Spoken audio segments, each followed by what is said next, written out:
Now, in the prior chapter, we've gone ahead and ensured that for our ARM templates, we have outputs in place. Let me go on to the resource group and now delete the resources because we're going to recreate them again. Let me delete them. So the first step was just to ensure that the ARM templates works as desired. And now we can use that ARM template in our pipeline. So now let me go on to my SQL app pipeline. Let me go on to the ARM template deployment first. To make this a little bit simpler, let me scroll down. Instead of a link artifact, let me make this a URL of the file so that we can just create the release. I'll go on to my main.json file, which is in my templates. Let me first copy the URL. Let's move this here. Let's place it here. Let me click on save.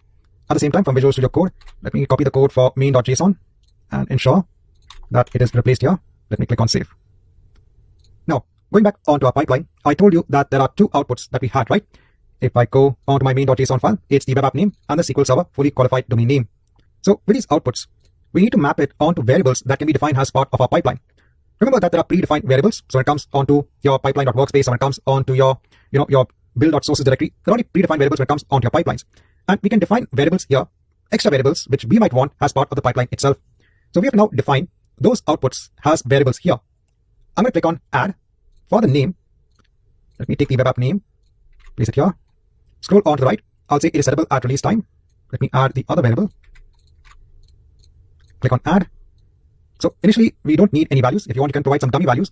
We're actually going to populate these values via the use of a PowerShell script. For now, I'll just mark this settable at release time. So the first step is to define two variables here. This is a very important step. I'd actually done the PowerShell script and I'd done the task, and I still wasn't able to simulate the passing of values from one task to the other. And the entire time I'll actually bang my head and trying to figure out what exactly is wrong. And the thing that you have to do is you define those variables here as well as part of your pipeline, and then you can set it as part of your task. So first thing is define your variables. Click on save. Okay, let's go back onto our task. For the ARM template deployment, which is now going on to the main.json, it is now giving some outputs, right? The two outputs. Now these outputs are going to be given as a complete JSON to this pipeline. We have to give a name. You can give any name here. This is going to be the name of the entire output. So all of this output is going to come as JSON, and this entire content is going to be passed on as an output after this ARM deployment task. It is now your responsibility to take this output. Within this output, I said you're going to have the outputs for the web app name and the SQL Server name. It's now up to you to go ahead and extract those contents and set the variables accordingly. For this, we're going to be making use of a PowerShell script file. This PowerShell script file is actually going to take that value of the resources deployed, and I'll show you how we can pass that value onto the script. It's going to convert it from JSON into this particular outputs variable. And then I'm going to extract the web app name, its value, and the SQL Server FQDN, its value. I'm just writing the values as a debug option so that we can see it in the logs. With the help of write host and task.set variable, we can now set those variable names onto the values. So I told you from that output JSON, which we are getting from the ARM template deployment, I'm first extracting the web app name and the SQL Server fully qualified domain name, and then I'm setting these variables in the pipeline that we had defined earlier on. This script is going to be part of our code, right? If I go on to Solution Explorer, this is the code we have been using earlier on as part of SQL app. When linking an artifact, we have the main.json as part of templates. Now in templates, just to make this very simple, I'm going to add that script file. So I'll click on add an existing item. I have that script file. I'm going to add it here. Once this is added, let me commit this onto the repository. I'll do a commit all in push. We'll do a pull and a push. So this should now trigger a build within Azure pipeline. So that's going on. Now this would also trigger a release of the pipeline. So first of all, let me click on save to whatever we've done for now. For my previous release which I have, I'll just go on to the release. Here, let me just hit on cancel. Go back here. So I'm just waiting for this build to complete this job. So what it's doing is, remember, as part of this build, if I go on to edit, at the end we had added a step to publish the pipeline artifact. This was all of the files in the templates folder. That's why I had placed this script file in the templates folder. Now even the script file is going to be passed on to a release pipeline.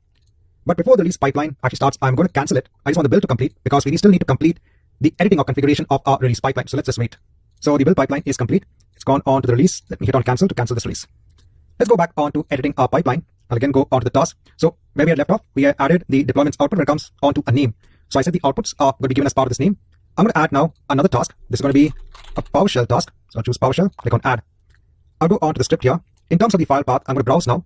So as part of the template artifact, I should now see my script file in place. I'll hit on OK. Remember, as part of the script file, we had this ARM values. Now here in the arguments, we want to pass something onto ARM values, which will be passed onto our script. And can you guess what we need to pass in? We need to pass in the resources deployed type of variable, which we had defined in the ARM template deployment. Let me just click on save quickly. So basically what we're doing is we are now taking the output, which is available here, passing it on to our PowerShell script. And in the PowerShell script, we have ARM values. We are taking all of this now, passing it in ARM values. And if I go on to the script, ARM values is going to take in the web app name and the SQL Server fully qualified domain name. Now, again, as an example, I'm using PowerShell here. You could also create another script in probably Bash or something to kind of extract the names. As an example, I'm just showing you how we could extract the names, the outputs, using a PowerShell script file. Right. So I told you that these two statements now are going to set the variable names that we had defined here. Currently, these are blank. These are now going to be set by the use of that PowerShell script. If you want to confirm that those values are indeed being set, we can add another task. I'll add a Bash task. I'll click on add. This can be after the PowerShell script. This can be an inline script. I'll just put an echo of the server name is. I'll take this, copy it here, and we have the web app name. And the web app name is this. This is just to confirm. Actually, you can't kind of echo back the values for the SQL Server, basically the outputs in the same PowerShell script task. So I was also trying to do this, in my PowerShell script, right? So I could write the values which I extracted from here. But after setting the variables, just to make sure that the pipeline variables have the required values, because I said I took a long time in trying to get all of this to work. And every time when I was trying to, let's say, write host, the name of the variable here itself in the PowerShell script file, it would come as blank. I couldn't understand why it's coming as blank, because I was getting the values correctly here, but then the variables were still coming as blank, even though I'm setting the variable values here. And then after going through the forums, I saw that within, the script in which you're setting the variables, in that script, you can't get the output of those variables. It will just come as blank. In the next task, you can actually go ahead and get the values of these variables. So again, a lot of R&D when it came on to building this entire setup. That's why I added a Bash script after this, just to echo, to make sure that I'm getting the correct values when it comes onto the SQL Server fully qualified domain name and the web app name. And right, once you have all of this in place, so let me copy this. I'll go on to Azure table creation. I can now just replace it over here. It's as simple as that. This is all fine. I go here onto the web app settings. I'll scroll down. Even in this connection, I can delete all of this and just put the reference onto the SQL Server fully qualified domain name. I'll just click on save. Go back onto the Bash script. I'll take the web app name. Place it here. App server settings. Place it here. Just put template GRP. Right, everything seems to be fine. Let me go ahead and click on save and then create a release. In case if we do run into any issues, we'll go ahead and rectify those issues accordingly. Now, once the deployment is complete, if I go on to template GRP, let me hit on refresh. Actually, the pipeline itself succeeding is a big thing. That means the values of the outputs have been carried successfully in the subsequent task. If I go on to the web app, if I copy the URL of the web app and go on to a new tab, I can again see the same output where I have my web application in place. So in this chapter, I want to give an example on how you can add flexibility when it comes onto your pipeline so you don't use hard-code values.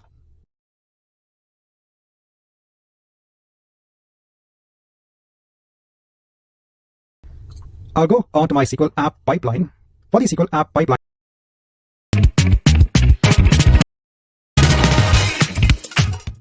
hi and welcome back. Now, I want to show you how you can use Azure CLI to build your resources. We've already seen quite a lot of examples when it comes on Azure CLI, and it's pretty simple. You can go ahead and use commands to actually create resources like we've been doing earlier on. We had seen an example with ARM templates, just quickly showing you an example when it comes on Azure CLI. Firstly, let me again go on to template GRP, and let me delete the resources that I have. Let me hit on delete. Except again for the storage account, I'm leaving that as it is. I'll go on to my SQL app pipeline. For the SQL app pipeline, I can go on to the context menu here. I can choose clone. So I'm just basically creating a copy of the exact same pipeline. Here, I'll just name this as CLI. Click on save. So now we have two pipelines in place. The only thing that you have to remember when you're cloning a pipeline is you are also cloning the artifact as well. That means when your build pipeline completes, it's going to trigger both of your pipelines, your normal SQL app pipeline and this pipeline as well. So if you're cloning a pipeline, make sure that you change the artifacts accordingly. Again, it depends upon your requirement. Here, I just want to clone this pipeline because I want to show a different way in which you can create your resources. Here, let me also not have any post-deployment condition, and let me delete this stage. I just want the deployment onto my test environment to be in place. Now, as always, the first step is to ensure that you have the right CLI commands in place for the creation of your resources. I have the first command is for the creation of an app service plan. Here, we mentioned our resource group. What is the name we want to give onto our plan? I want to create based on the free tier and in the North Europe location. The second one is to create an Azure web app that's part of this plan in this resource group. This is a name we want to give. I'll just change the name here. And in terms of the runtime, I want to base it on .NET 6. Remember when you create your Azure web app, you have to choose the runtime. Well, I'm giving the name of .NET 6. And if you want to understand how you get this runtime values, you can actually execute this command of AZ web app list runtimes. Then I have the command for the creation of an Azure SQL database server. Again, here, let me just create a unique name, the resource group, and the location, what is the admin user, and what is its password. And then finally, I'm creating the Azure SQL database itself, mentioning what is the resource group, then what is the server name. I'll change it here. What is the name of the database, and I want to create as part of the basic D-Tube model, the cheapest model that's available. First things first, we have to ensure that these commands works as expected, as they are. So I don't have any resources part of template GRP. In another tab, I'm going to open up Cloud Shell, Azure Cloud Shell, so we can execute the commands. We basically need to have a storage account in place. I could use the same storage account that I have So that's template store. Again, it's up to you. If you want, you can have a different storage account and just give a name for the file share. I'll hit on create storage. Once this is done, just clear the screen. Now let's take each command one by one. First is to create the app service plan. Just right click on the mouse, choose paste, hit on enter. This should now execute the command to create an app service plan. Once this is done, we get an output back, a JSON output back. Let's go on to the next statement. This is to create an Azure web app. You want, you can again clear the screen, right click, choose paste, hit on enter. And the next statement I told you is to see the runtimes that are possible to place here. So if I take this command, just waiting for the web app to be in place. So we have the web app in place. You can right click and hit on paste. You will see all of the runtimes that are available or that you can choose. If it's a Windows platform, these are the values, and if it's a Linux platform, these are the values. Let me clear the screen. Let's take the next command to create the SQL database server. Hit on enter. And I'll just copy the last command to create the Azure SQL database. Once this is done, I'll again clear the screen. Let me paste in the command for creating the SQL database. Hit on enter. And once this is complete, in another tab, if I hit on refresh for template GRP, I can see my resources in place. So as a first step, I just want to confirm that we can deploy the resources via Azure CLI commands.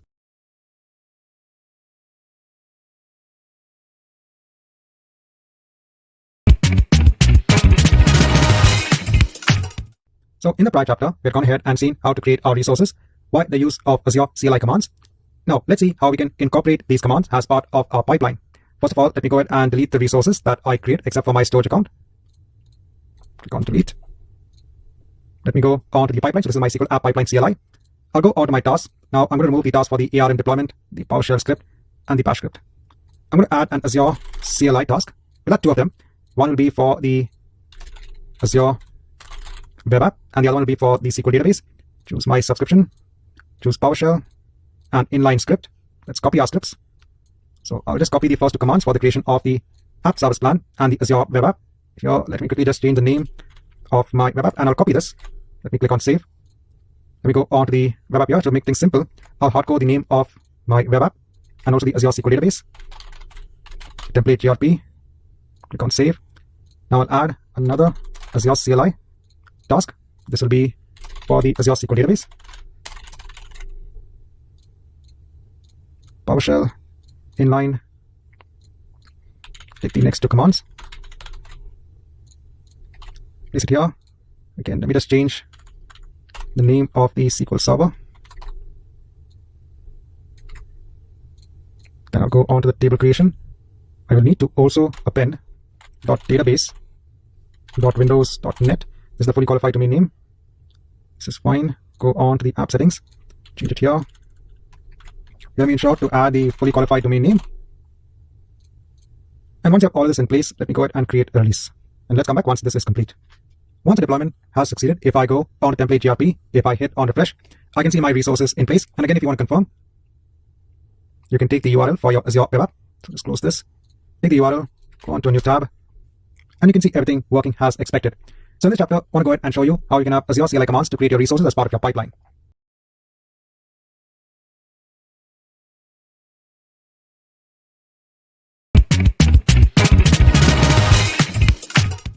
Hi and welcome back. Now, in these subsequent chapters, we're going to see how we can use Terraform to build our infrastructure as part of our pipeline. Early on, we had seen ARM templates and we saw Azure CLI commands. Now let's look at Terraform. In the next chapter, I'll show you how to set up Terraform. Then we'll see how to build simple infrastructure like our Azure web apps and our Azure SQL database via the use of Terraform configuration. And we'll see how to put as part of our pipeline. Again, the concept is similar. Terraform is used to deploy your infrastructure. So if you have, let's say, an application server or a database server, you want to deploy and configure your infrastructure, you can do it as infrastructure as code.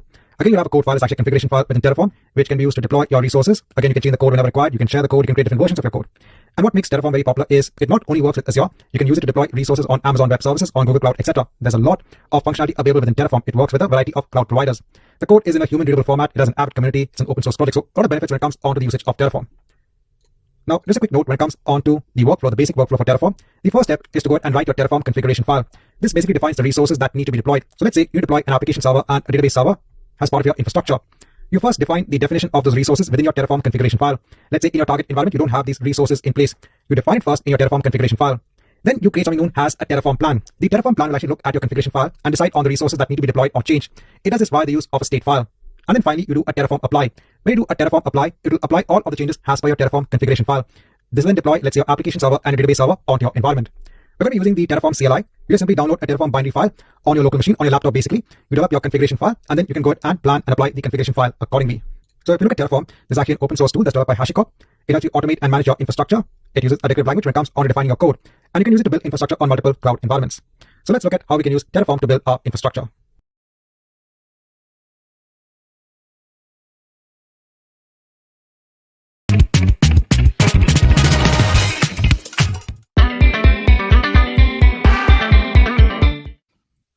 Now, in this chapter, I want to show you how you can download Terraform so that we can start working with it. It's very simple. We have Terraform available for a variety of operating systems. So I said we are going to be working with the command line interface that's available. Here in Terraform, I'll choose whatever is the latest version for the Windows binary download. I'm going to choose AMD 64. This will start the download of a zip file. Let me copy this onto, so it's in my downloads folder. It's also open up the application. In downloads, it will actually, I said, have a zip file in place. Within the zip file, you'll have the Terraform application, the executable. I'm going to copy this. And in my C drive, I create a folder known as Terraform. I'll just copy that executable. In this particular Terraform folder, we are going to be developing our Terraform configuration files. And that's it. You actually have Terraform in place. It's just a very simple executable that can be used for deploying your code, deploying your infrastructure based on your Terraform configuration files. Now, since I'm on a Windows-based system, I'm going to go onto my control panel. Actually, in my environment variable, I'll ensure that I have a path variable that defines where I have my Terraform executable file. So I'm going to go on to control panel. Let me go on to system and security. I'll go on to system. Yeah, I'll scroll down and go on to advanced system settings. I want to go on to the environment variables. In the environment variables, I'll go on to the path variable. I'll just double click it. I'll scroll down. I'll add a new path variable. So I'll put the path variable of C Terraform, hit on OK. And then in this main screen, I'll also hit on OK. Now I'll just open up command prompt on my local machine. Let me go on to the Terraform folder. And if I do a Terraform version, I should be able to see the current version of Terraform itself. Now, apart from just downloading Terraform, I have also downloaded and installed Visual Studio Code. This will be our editor when creating the Terraform configuration files. Normally, it's good to have an integrated development environment that helps you to build different code-based files. In this example, I'm using Visual Studio Code. This is a freely available tool. You can go ahead and download this tool for a variety of operating systems. So I've already gone ahead, I downloaded and installed the tool. Once you have this tool in place, you should go on to extensions. I've installed some extensions. If I search for Terraform, I've installed the extension of HashiCorp Terraform and also Azure Terraform as well.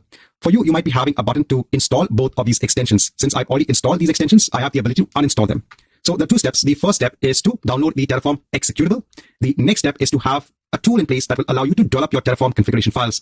Here I'm using Visual Studio Code. You install Visual Studio Code, and then the next step is to install these extensions. The extensions you install are HashiCorp Terraform and Azure Terraform. You have to go ahead and search for Terraform in the marketplace and then install these extensions. Then let me open up the Terraform folder. So I'll just browse for Terraform folder on my C drive, select the folder. I can see my Terraform executable. We can then hit on creating a new file. Let me name this as main.tf. So TF is the extension for Terraform itself. I'll hit on enter, and you can see that Visual Studio understands that this is meant to be a Terraform configuration file based on the extension we have given. You can see the symbol for Terraform itself. So Visual Studio now understands that you want to work with Terraform. You have Terraform providers, Terraform module calls. So I said the benefit of using a tool, it makes it much more easier to start working with Terraform itself.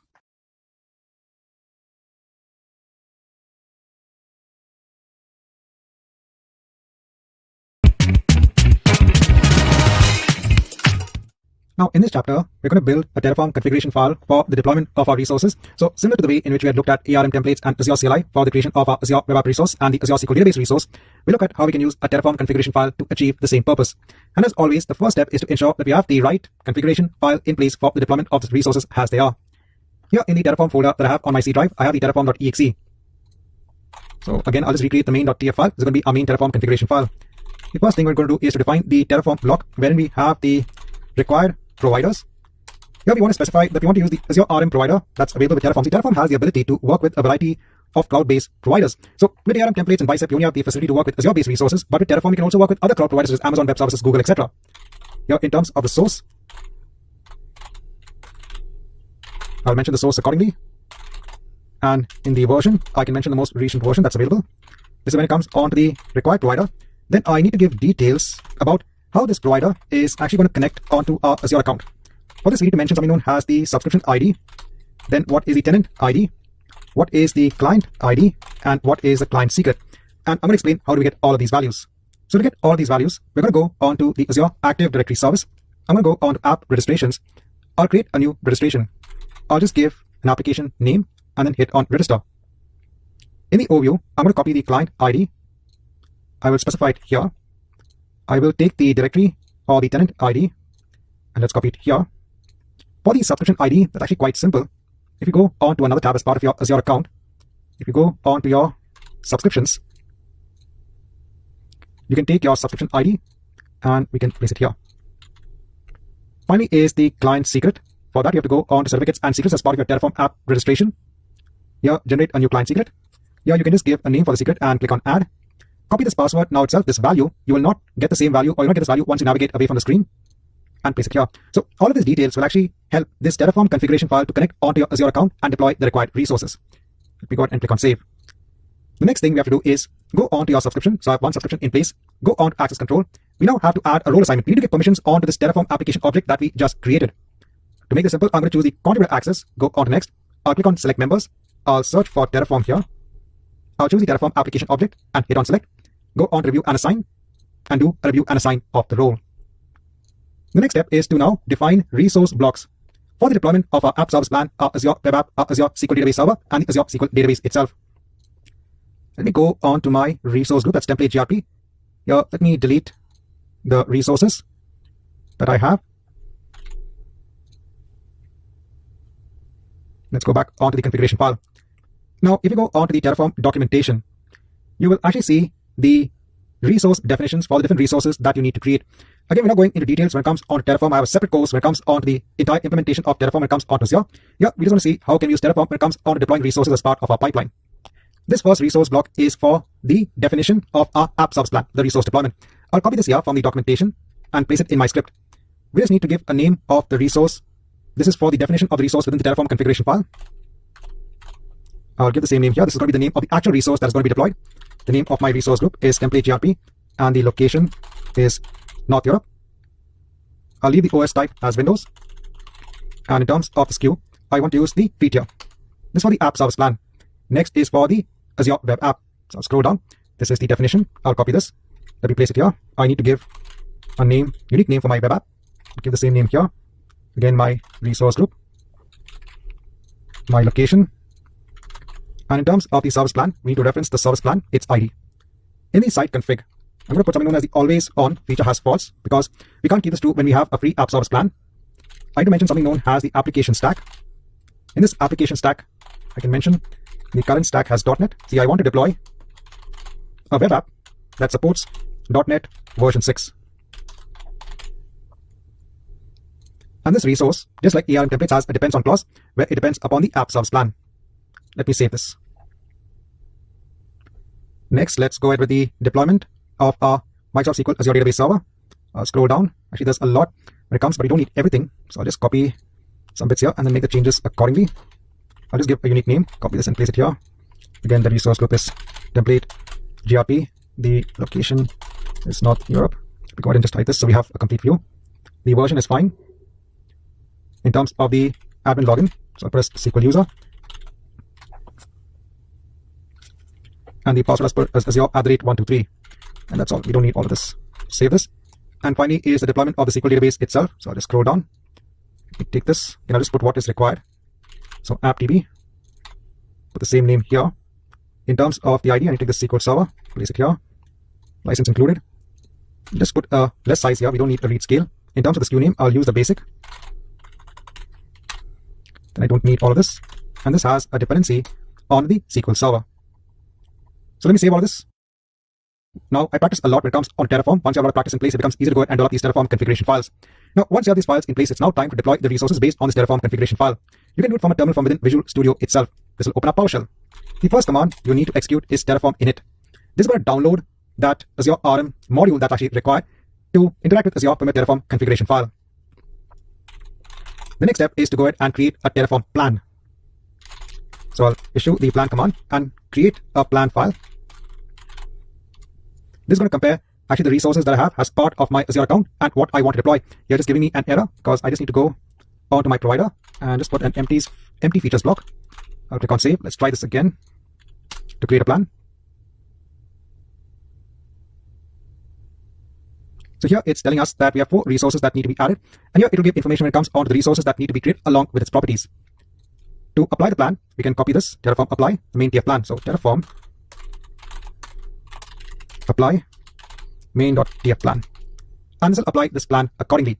And this plan is to deploy Azure Web App resources and the Azure SQL database resources. Let's come back once this is complete. Now, once I receive a notification that the resources have been applied, if I go on to my template GRP resource group and if I hit on refresh, I can see my resources in place. So again, I just noticed the weird name I actually given for my Azure Web App because I think when I was trying to replace the name of the web app, that's the name that came about. But again, in the end, we have these resources in place. What I'll do now is let me destroy the resources, and we can do it from here itself. There is a Terraform destroy command that will actually go ahead and delete the resources accordingly. It will first confirm whether you want to delete the resources. So the last confirmation, do you want to delete the resources? So I will confirm, and it will go ahead and delete the resources that were created. Now, in the next chapter, we're going to see how we can create the resources via Terraform in our pipeline.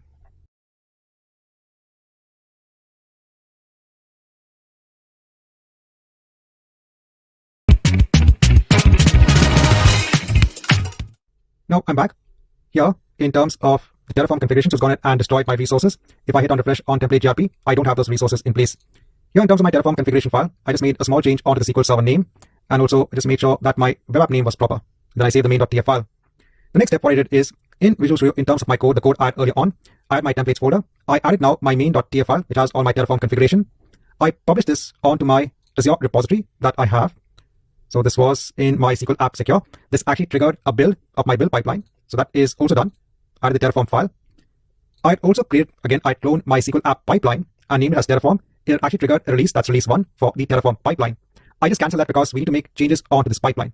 For the other pipelines that I have, like my SQL app pipeline CLI, what I've done is I ensured to remove the artifact from here, just to ensure that it does not trigger both my SQL app pipeline CLI, and also it does not trigger, sorry if I go back on releases, it does not trigger my normal SQL app pipeline as well. Now I'll go on to SQL pipeline Terraform, click on edit. I'll go on to the job and the task. I'll remove these tasks.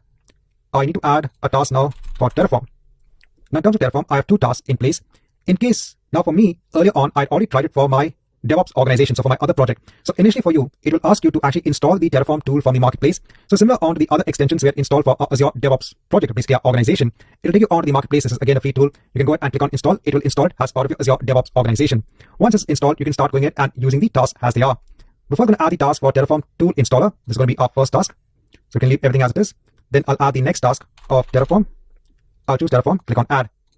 The first command is to do actually a Terraform init. The provider is Azure RM. Here we have various commands. The first command is the init command. Now when it comes onto the configuration directory, I'm going to browse for it. I'm going to go on to my template artifact folder in which I have my main.json file. So I'll choose that folder.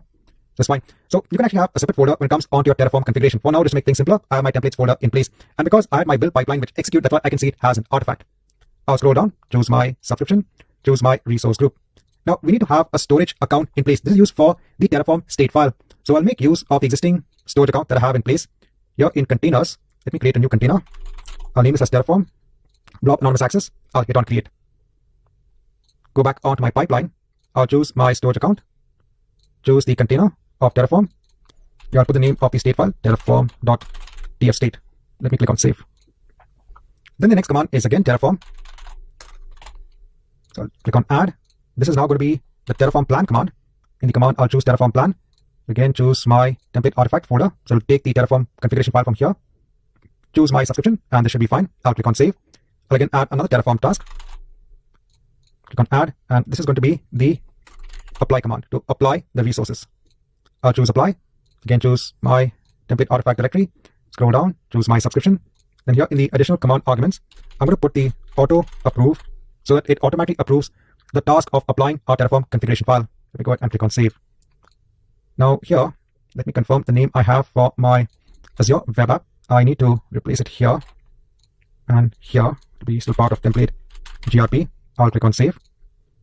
And for my SQL server, I'll copy this. It's basically this. And I'll replace it here. Then I'll go on to the setting below and replace it here. Let me go ahead and click on save.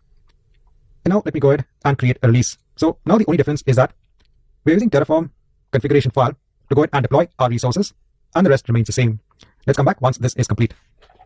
Once the deployment is complete, if I go on to my resource group, you will see your resources in place. If I go on to my web app, just to confirm that it is working,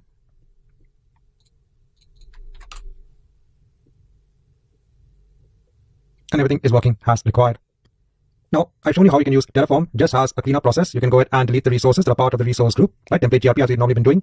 Also go on to your subscriptions. and remove in terms of access control is a good cleanup. Go on to role assignments. Here, actually search for Terraform. You can choose the Terraform application object and then click on remove. So you're removing the role assignment you had assigned earlier on. And then go on to Azure Active Directory. Go on to your app registrations and then go ahead and delete your Terraform application object. Just go ahead and hit on delete. Right, so this marks the end of this chapter wherein we have looked at how we can use Terraform when it comes on to deploying your infrastructure as part of your pipelines.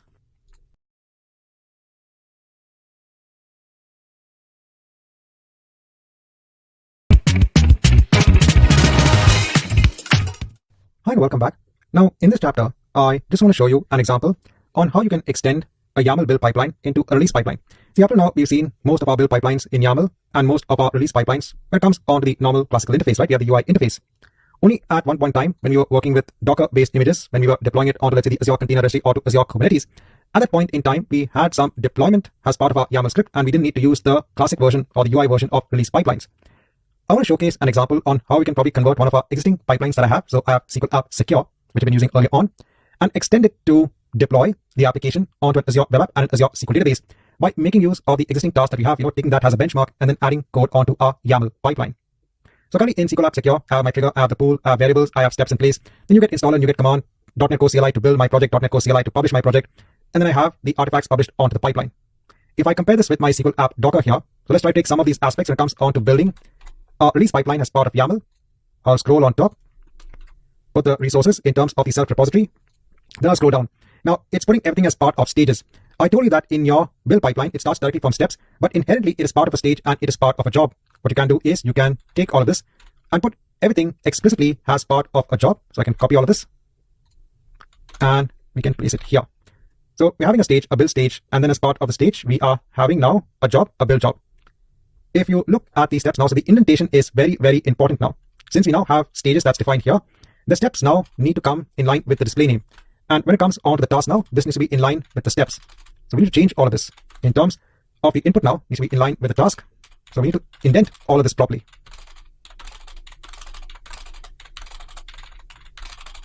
This is with the task, again the input, the command.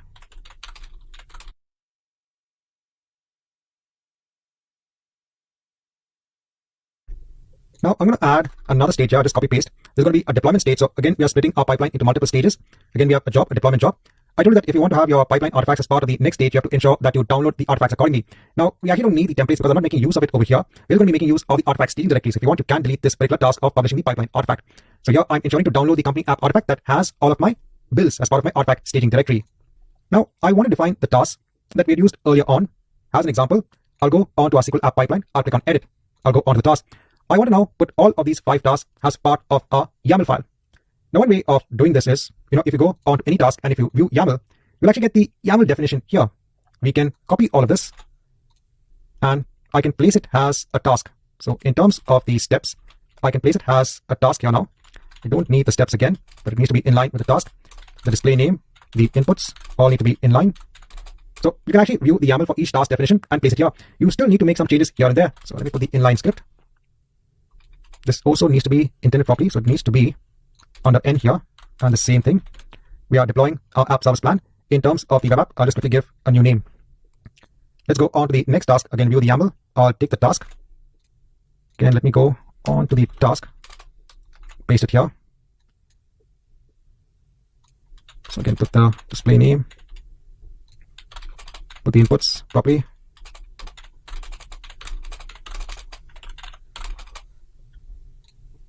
Here, just let me make a change onto the server name.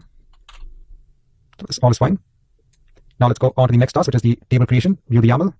Again, let me take the task. Then let me place it here. Again, it does take some time to make sure that everything is aligned perfectly. So we do have the task. Put the display name, the inputs, the server name.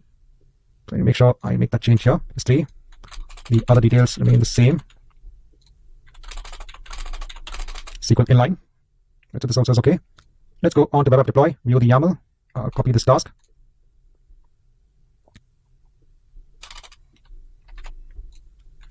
So the display name, the inputs. Then what is the app type? And then the app name. I need to change the app name. I'll scroll on top.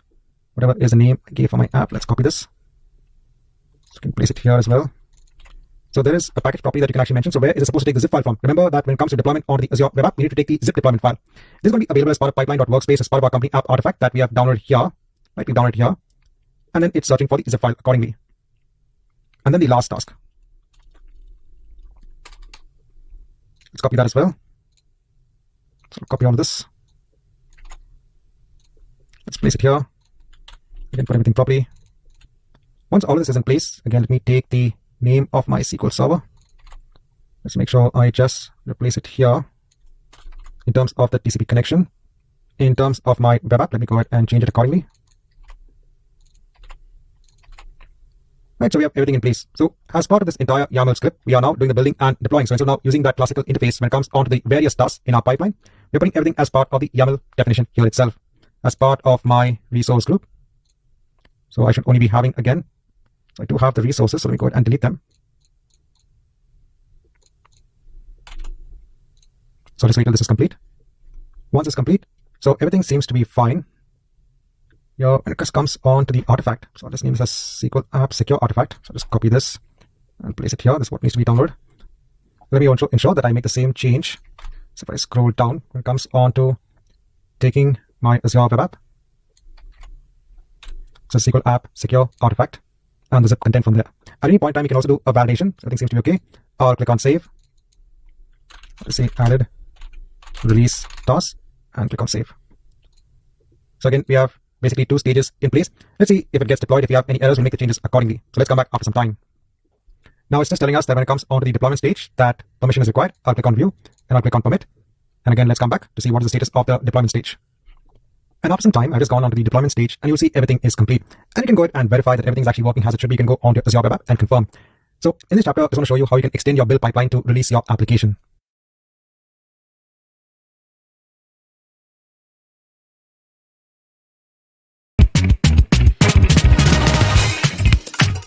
Hi and welcome back.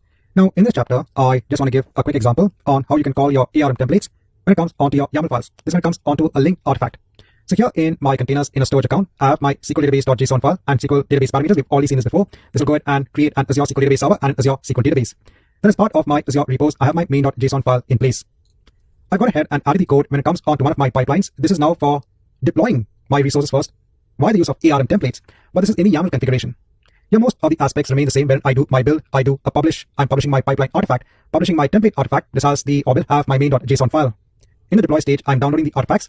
I'm just adding one more command here for checking the data within the pipeline workspace. This is good from a debugging aspect. If you want to see the files that are carried forward or available onto your pipeline workspace so that you can actually use those files later on, you can go ahead and use this particular task. And then finally, to deploy that ARM template, I'm using the task of Azure Resource Manager template deployment. Here, I'm putting the input of my service connection, the resource group name, the location, etc. And here, I'm calling my main.json file. The deployment mode is incremental, and the remaining is the same. If you want to understand how to add this particular task, you can click on Show Assistant, search for the ARM template deployment, choose this, enter all the details, click on Add, and it will add the task over here. So with all these settings in place, in terms of changing the database name, I've also changed the name of my web app as well. Let me go ahead and click on Save, and let's wait till the pipeline is complete. Once the deployment is complete, you can always go on to Azure, and you can confirm. If I go onto the web app, take the URL, go on to a new tab, I can see the web application in place. So here I just want to show you how you can use ARM templates within your YAML pipeline file.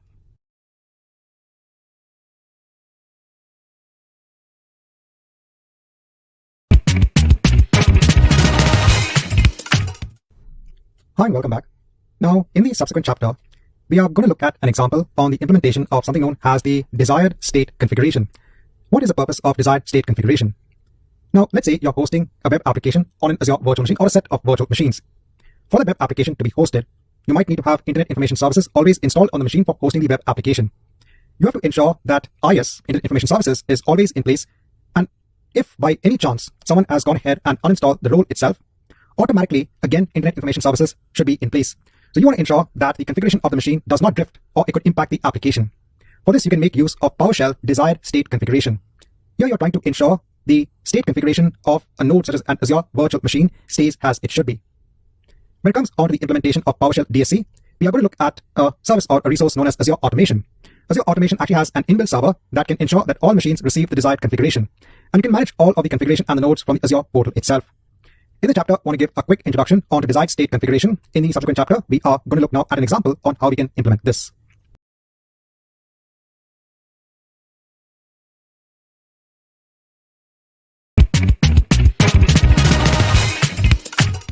So in this chapter, I want to give an example when it comes on to desired state configuration. For this, I'm going to create a new resource and Azure virtual machine based on Windows Server 2019 Data Center. I'm going to choose an existing resource group that I have. Just give a virtual machine name, no infrastructure required. Give simple details that you can use to log into the machine. I'll scroll down. I'll allow traffic on port 80 because via the use of desired state configuration, we're going to ensure that Internet Information Services is installed on this virtual machine. I'll go on to next, on to this, leave it as it is. On to networking, leave it as it is. On to management, on to advanced, tags, review, and create. And let me go ahead and hit on create. Now, in order to implement desired state configuration, we are going to be making use of a service known as Azure Automation. Azure Automation can actually implement a lot of things such as configuration management, process automation, also update management. We are just using a very small aspect of it when it comes on to desired state configuration. What I'll do is, in another tab in all resources, let me go ahead and create an instance when it comes on to the Azure Automation account. I'll search for automation. I'll just hit on enter so that we go on to the marketplace. I'll choose the automation service, hit on create. Choose my existing resource group. Just give a name for the automation account in the North Europe application. Go on to next, leave it as it is. And let's create the automation account. If I go onto my VM, I can go onto the resource. And since we don't have anything running on this machine, if I copy the public IP address, if I go onto new tab, I won't get anything because we don't have any sort of web server running on this machine. We are going to run IS or install IS via the use of a script, via the use of PowerShell desired state configuration. In our automation account, let me go ahead onto the resource. Now, I told you there is a lot that you can actually do with the help of the Azure Automation account. Now, what's next? Well, we need to have a script in place. It's actually a configuration that will ensure that we have Internet Information Services installed as a role on the machine. For this, we have to define something known as a configuration block. Here, we're giving a name for the configuration. Then in the node, I'm mentioning as localhost. This just means that whatever we want to install as part of desired state configuration is going to be installed on the local machine. What do I want to install? Well, I want to install the role of web server. This is a Windows feature. I want to ensure that this is always present on the machine. In addition to installing the web server role, I want to ensure that all sub-features are also present. A very simple configuration file. So the first step is to ensure that you have the configuration file in place. Next step, go on to state configuration within your Azure Automation account. Go on to configurations and here click on add. We need to now upload our configuration file. I'll browse for a file. It's basically in one of my temporary folders. It's the script file. I'll click on open. I can give a name. The name has to be the same as the configuration name you give here. So I'll just copy the same name. Click on OK. Now here let me go ahead and hit on refresh. I can see my configuration in place. Let me click on it. So the first step is to upload our configuration. The next step is to now compile our configuration. Click on the compile option. Click on yes. It will submit a job when it comes on to compiling your script. It just takes a minute or two. Once it is compiled, you should see it in the compile configurations tab here. So let me just wait for a minute. So after waiting for a minute, I'll click on refresh and I can see the compile configuration. The next step is to now add our nodes, our machines basically, onto the Azure Automation account. We need to onboard them. Let me click on add here under nodes. So now here when connecting onto the virtual machine, I'll click on the connect button. I'll choose my configuration. There is a refresh frequency. This is the time interval that Azure Automation will keep on checking for whether the configuration is applied on the machine. I'll scroll down in terms of the configuration mode. I'm going to choose apply and autocorrect. This will ensure that if there is a configuration drift, the configuration will be applied again on the machine. I'll also allow module override and reboot if required. Let me go ahead and click on OK. What this is going to do is it's going to install an extension on the virtual machine. This extension will communicate with the Azure Automation account when it comes onto the configuration. Now, after some time, when I come back, I can see now my VM is connected, has a node onto my automation account. If you go onto the virtual machine itself, if you go onto extensions and applications, you will see an extension of Microsoft PowerShell DSC applied on this machine. This extension will now communicate with our Azure Automation account to ensure that the configuration is applied on the machine. Now, if I refresh this page, we can now see Internet Information Services in place. Now, let me connect onto the machine. Download the RB file. Let's log into the machine. So we're logged into the machine. The entire idea of desired state configuration is if something goes wrong when it comes onto the role of IS, then the configuration should ensure that the role always is installed. Hence, I'll go on to manage. I'll remove roles and features. Go on to next. Go on to the VM. I'll uncheck the web server role. Go on to next. And finally, let me click on remove. We are now forcefully removing the role of Internet Information Services. Let's wait till this is complete. So it's saying a restart is pending when it comes onto the uninstallation process. So let me go ahead and do that. I'll restart the machine from here. Now that this is done, let me wait for the machine to come up. Let me refresh this page when it comes onto Internet Information Services running on this machine. And you'll see you will not be able to reach the page. That's because we've just performed the uninstallation process. Now remember, there is that frequency wherein Azure Automation will check on a frequent basis whether the configuration is applied on this machine. And then after some time, once it finds out that the configuration is not being met on this machine, it should go ahead and again install Internet Information Services. I'm not going to do anything. I'm just going to wait until this happens and then I'll come back. And after some time, when I just click on refresh, I can see Internet Information Services. So the PowerShell desired state configuration is being applied on a continual basis by the Azure Automation account whenever there is basically a configuration drift. Now I'm going to go ahead and delete all of the resources, my Azure Virtual Machine and the Azure Automation account, because we are done with this particular exercise.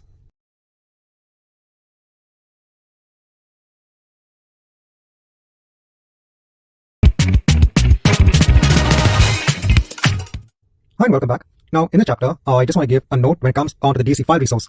So we had seen an earlier configuration in which we would ensure that a Windows feature is always present on a machine. If you want to ensure that a file is also present on the machine from a particular source onto a particular destination path, you can use the file construct within the node within your configuration. You can ensure that it is present. Here basically the type is a directory. This means that you want the directory to be in place. You want it to be copied, the full directory to be copied from the source path onto the destination. In the chapter, I just want to kind of give this quick note when it comes onto the file resource. On the left hand side, you can see a lot of resources in place when it comes onto creating PowerShell DSC.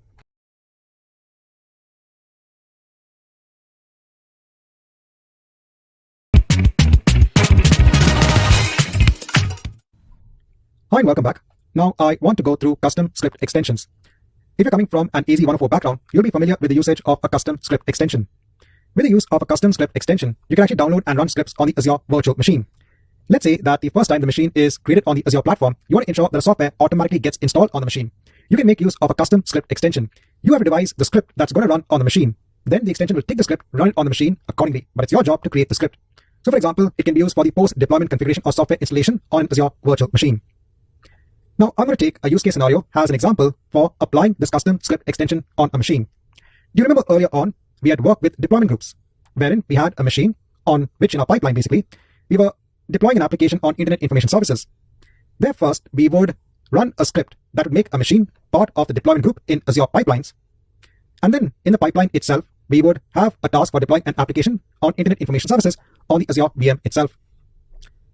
This time around, what I want to do is I want to automatically ensure that a machine is registered with a deployment group, and also I want to ensure that we install Internet Information Services and the ASP.NET hosting bundle automatically with the help of an extension, because earlier around we had done all of this manually. But if you want to automate this entire process, we can use custom script extensions. So I thought the best way to showcase a way on the usage of custom script extensions was to go ahead with this particular scenario. So let's move on to the next chapter to understand how we can accomplish this.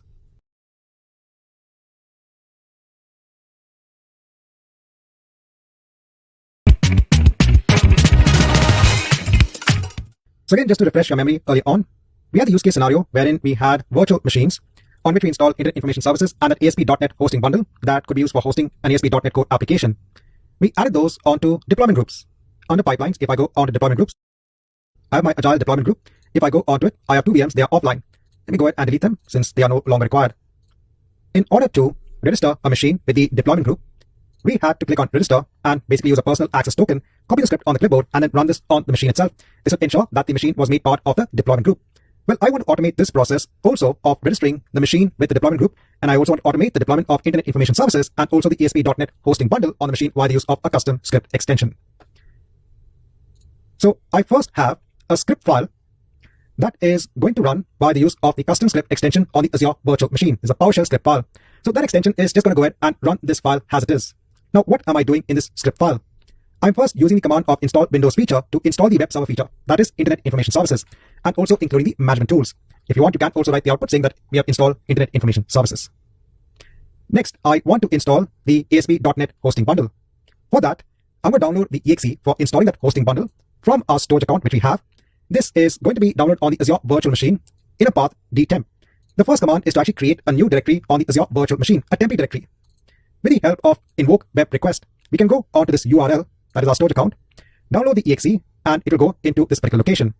With the help of the start process, we can go ahead and now invoke that exe to install the .NET hosting bundle. I'm then stopping Internet Information Services and then starting it again, and then saying we have installed the hosting bundle. So for this, we need to have that exe in place in our storage account.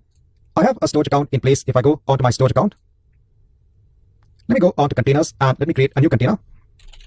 Just name this as installers, blob anonymous read access, hit on create. Let me search for .NET downloads. Go on to all .NET 6 downloads. We go on to the hosting bundle. I'll keep the file, so it's downloading the .NET hosting bundle. I'm going to upload this onto my storage account. So let me click on refresh, go on to installers and upload that file. So basically it's in downloads. I'll choose that particular file, click on upload. So this is done. Go on to this link, basically the exe, copy the URL, make sure to replace it here. So you have the exact URL in your storage account where you have the exe in place. Now go ahead and upload this script also onto the container. Going back onto installers, I'll just upload it in the same container. So run my template directories in custom script extension, I'll upload the script. So these files are going to be used for installing Internet Information Services and the ASP.NET hosting bundle. Now, we could apply this manually on an existing virtual machine, but I want to show you an ARM template that can be used for deploying an Azure VM along with the custom script extension. But before that, I have a template, so I have two templates in place. The first template, or both templates, are used for an Azure virtual machine. Again, we had already seen, I showed you how we can deploy an Azure VM by the use of an ARM template. In this ARM template, I have an additional extension in place. The extension I'm installing here is a Team Services Agent. So there is a provision to install an extension on this machine, Team Services Agent. This is not basically a custom script extension. This is an extension available for the Azure VM. So instead of actually running that script, right, what is the script that we wanted to run initially? So instead of running the script manually, Azure has this facility wherein you can apply this Team Services Agent extension on a machine that will connect the machine onto a deployment group. Here, what you need to change is the name of your organization, the name of your project. So for me, it's the Agile project. What is the name of my deployment group? Right, so it's Agile deployment. The agent name is fine. The agent name is fine. And then we need a personal access token. You can create a new personal access token. Choose a new token. Scroll down. In terms of the scope, we have to look at deployment groups. So I'll choose read and manage for deployment groups. Hit on create. I'll copy the personal access token and I'll place it here. This will now deploy the Azure VM along with that Team Services Agent that will connect this machine onto the deployment group. Currently on the Azure platform, I just have the storage account in place in terms of all resources. I don't have any virtual machine in place. So let's deploy our ARM template. I'll hit on create. Let's choose a template deployment. Hit on create. Build my own template. One thing also I've done is in terms of the NSG rules, I've added a rule to allow traffic on port 80 on this machine. Let me click on save. Choose an existing resource group. Go on to view and create. Let's go ahead and hit on create. Let's come back once this is complete. Now, once the deployment is complete, if I go on to all resources, I can see my resources in place. If I go on to App VM, if I go on to extensions, I can see the Team Services Agent in place. And remember what this has done. Let me go on to my Agile project. On the pipelines, let's go on to deployment groups. I'll go on to Agile deployment. I can see App VM in place. See, we're talking about building infrastructure automatically. And that's why I thought one of the best ways in terms of using extensions, we should not use custom script extensions. We just use an extension when it comes onto the Team Services Agent.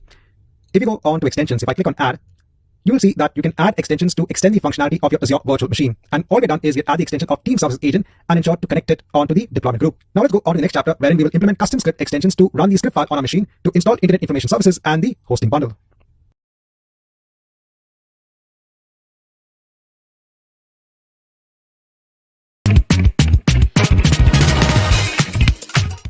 So in the prior chapter, we had seen an ARM template to deploy the Team Services Agent.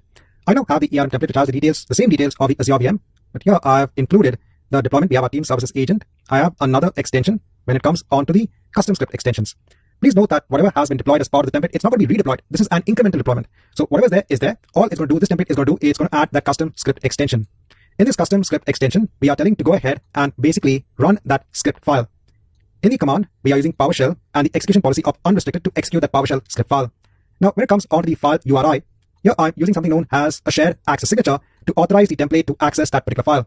How can we get this in place? So I'll delete this and let me go over onto the script file in the storage account. I'll go on the option of generate SAS. This will generate a shared access signature.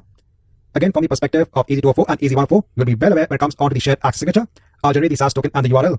When it comes onto the blob SAS URL, I'll copy the entire URL onto the clipboard and I'll paste it here. Right, so we have this in place. Now I'll take this and let's again create a template deployment.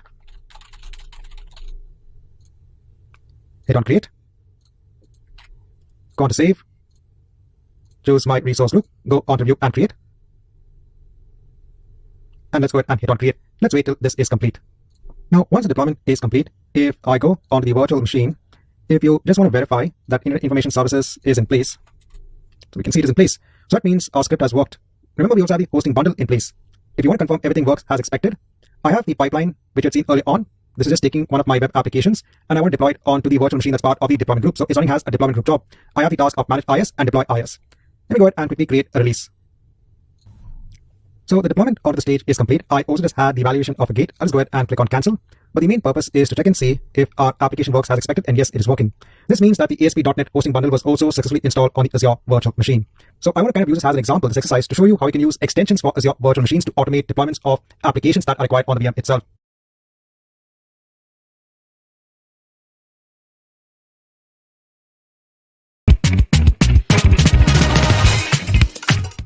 Hi and welcome back.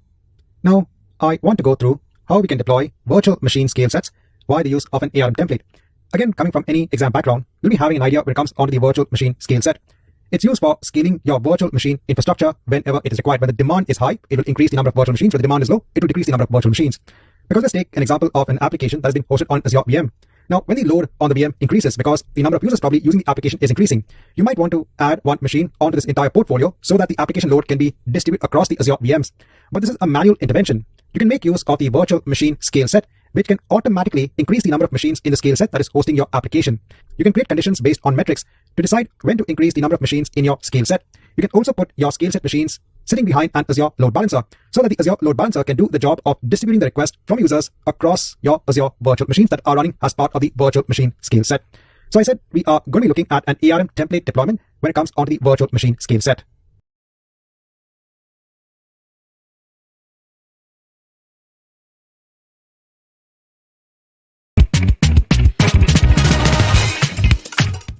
So in this chapter, I just want to deploy a virtual machine scale set via the use of an ARM template. Since we're looking at automating the creation of infrastructure, building up infrastructure, I have an ARM template in place that will go ahead and deploy a virtual machine scale set and also a load balancer which will sit in front of the virtual machine scale set. I'm not going through all of the specifics when it comes onto the ARM template because that would be most suited for an ARM template based course. Here we're looking at how can we automate our infrastructure when it comes onto the AZ400 exam. But I'll go through the different resources that I'm creating.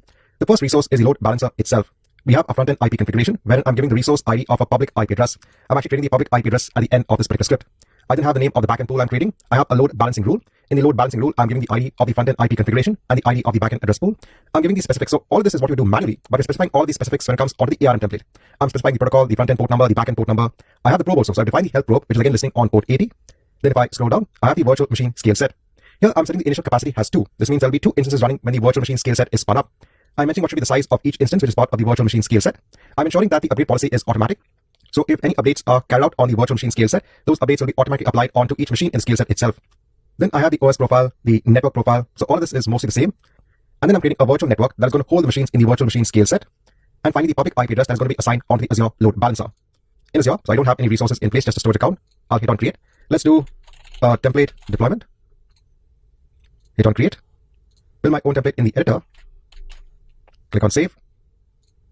Choose my resource group. Go on to review and create.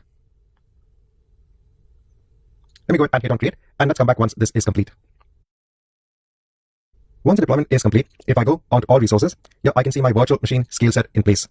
If I go onto the instances, I can see one is in the running state and it's going ahead and spinning up another instance as part of the virtual machine scale set. So quickly, I want to show the ARM template that can be used for deployment of a virtual machine scale set. But is this enough? So what's the point of the virtual machine scale set if we can't deploy applications on it?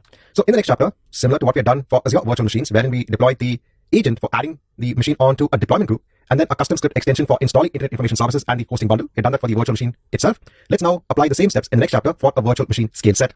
So let's mark an end to this chapter, wherein we've just gone ahead with the deployment of the virtual machine scale set itself. What I'll do is, for this point in time, I'm going to delete the resources that we create here because we'll go through another ARM template in which we'll go ahead and deploy the required extensions.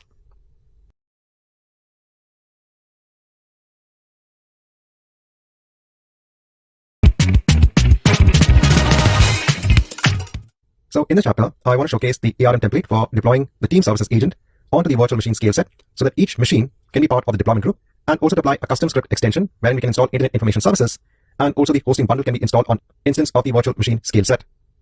So currently, I again don't have any resources as part of my Azure account. If I go onto my project, let me go onto my deployment groups. I'll go on to Agile Deployment. I'll just delete AppVM so we don't have any targets in place. Now, when it comes onto the ARM template, most of the aspects remain the same. The thing which changes is, as part of the deployment of the virtual machine scale set, if I scroll down, I have an extension profile in place in which I can now deploy extensions. The extension that we have is the same, the team services agent, which will ensure that the machine gets added onto the deployment group. I've added the details about the team project, the deployment group, and also the personal access token, which will allow the machines to attach themselves onto the deployment group. And then I have another extension that can be applied in the same template. This time it is the custom script extension. And the same aspect, we are providing the file URI, which is again nothing but the shared access signature. I've gone ahead and copied the same shared access signature that we had in the template for the virtual machine deployment. In case if you can't find the shared access signature, you can always go ahead and generate a new shared access signature when it comes onto the PowerShell script file that is stored in your storage account. So now let me go ahead and take all of this. Let's create a new template deployment. Hit on create. Build my own template. Let's paste all of this. Let's go on to view and create. Let me go ahead and hit on create, and let's come back once this is complete. Now, once the deployment is complete, if I refresh the dashboard when it comes onto all of my resources, if I go onto the virtual machine scale set, if I go onto the instances, I can see 2 instances in place.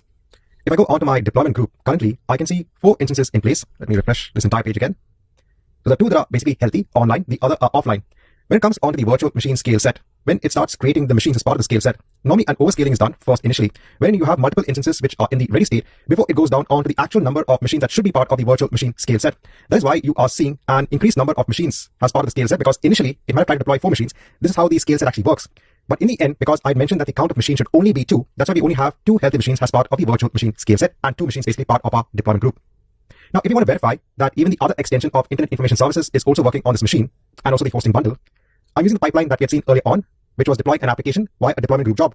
And if you look at the deployment group job, it's deploying the application onto the Agile deployment group. So let me go ahead and quickly create a release just to confirm that the same thing which we had carried out as part of the virtual machine works also for the virtual machine scale set. Here you will notice that as part of the release, it's trying to release it on 4 targets. So 2 are going to pass and 2 are going to fail because we have 2 offline virtual machines as part of the virtual machine scale set. So what you could do is you could probably have a task within your pipeline to check for those agents that are offline and then remove them accordingly.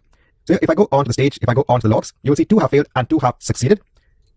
Let me now go on to the load balancer, which is sitting in front of the virtual machine scale set. If I go on the front-end IP configuration, take the IP address, go on to new tab, I can see the homepage of our application. Remember now, this application is running on the machines that are part of your virtual machine scale set, and the traffic to these machines is being directed by the load balancer that is sitting in front of the scale set itself.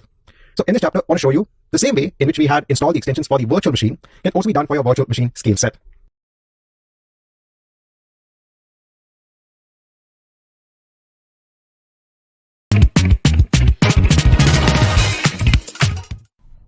Hi and welcome back. Now in this chapter, I just want to give a quick note when it comes onto the health of the scale set. You have something known as an application health extension. You can use this to monitor the health of your individual instances. See, you have basically virtual machines as part of the virtual machine scale set.